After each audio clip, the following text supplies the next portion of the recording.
Hi there, Steven here from the Aroundtable. Thank you so much for tuning in. Today I'll be talking about an album that I recently rediscovered, and it's ELO's Balance of Power.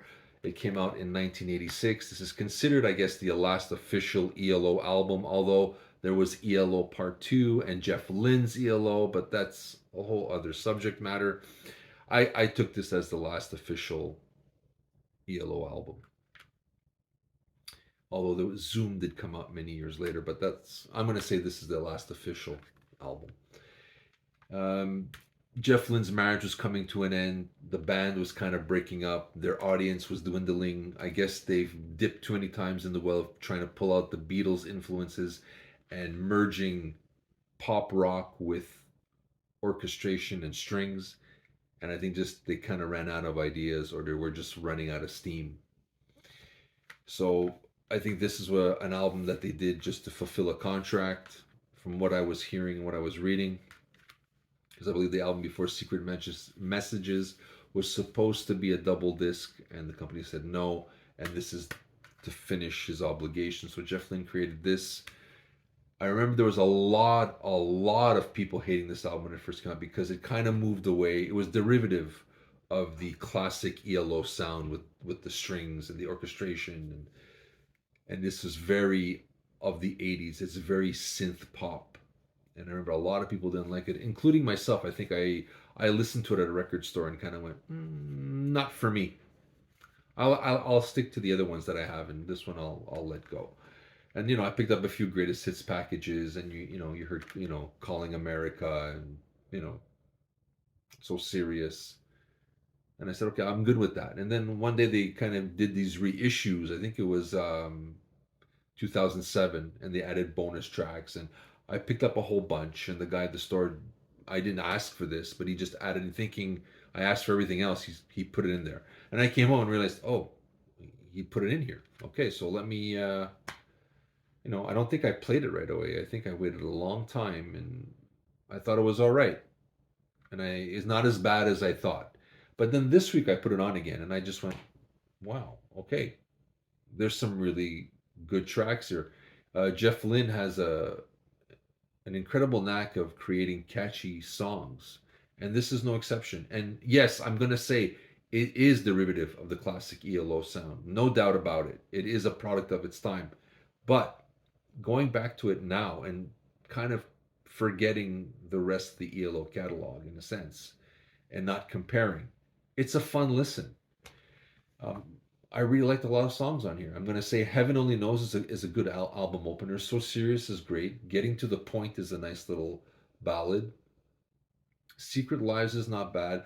I think Is It All Right starts off, you're going to go, it's not going to be a great song, but suddenly the chorus, Is It All Right? Da, da, da, da, and I sang this song over and over and over last week. I think this is like an underrated track, super catchy. They should put on a greatest hits package as a bonus track or something. Sorrow About the Fall is not bad. Without Someone doesn't really do much for me, but it's okay. Calling America, great. Endless Lies, I believe it's his tribute to Roy Orbison on that. The vocal delivery on there is phenomenal. I think if you want to have one redeeming quality for this is the vocal delivery on that track alone is worth a listen. If you don't hear Roy Orbison in there, there's something wrong with you. Send It is not a bad. The bonus tracks you had Heaven Only Knows, an alternative version. In for the Kill is a great track. I like it. Secret Lives, alternate take is not bad. Sorry About the Fall is not bad. The alternate take. Caught in a Trap. It's a UK B side, and Destination Unknown is a UK B side. And I thought they were decent tracks. So overall, yes, again, I'm going to say it is derivative of their sound. There's no doubt. There's no dispute. And I know a lot of hardcore fans will kind of say this is a horrible album. It may not be their creative mecca for sure, but you know what? It's catchy. There's some catchy tracks on here, and sometimes that's all you need. And you know what? I think it deserves a listen. So go back to it if you like ELO, if you like Jeff Lynne. I think this merits a listen just for even Endless Lies. He hits the Roy Orbison, that the notes. It's beautiful, fantastic. But I still think "Is It All Right" is one of the catchiest songs I've ever heard from ELO. It's gonna stick. It's earworms, man. I'm telling you, it's catchy as all heck. So do yourself a favor if you like ELO, and if you kind of pass this up because everybody says, it doesn't sound like ELO. That's up to you to decide. But I think if you want to hear a catchy 80s album, you can't go wrong. I think this is not as bad as people said it was in the beginning. I just think, like I said in many of my other reviews, that if you were a certain kind of band, so these guys were with the orchestra and the strings merged into rock and pop, the minute you take that out of the equation and change it, people just went, like I said, Kiss went disco, What I Was Made for Loving You, people lost their minds. Rod Stewart went disco, people lost their minds. People almost thought Van Halen was dead when they said they're going to do a keyboard album, and Jump came out.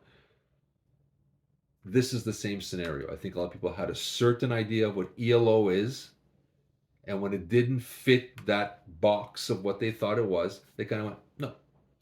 But now, being older and more accepting and hopefully a little bit more mature in my tastes, I'm willing to let that go and just listen to the album and accept it for what it is. And I think you can't go wrong with it. I think it's got some catchy tunes.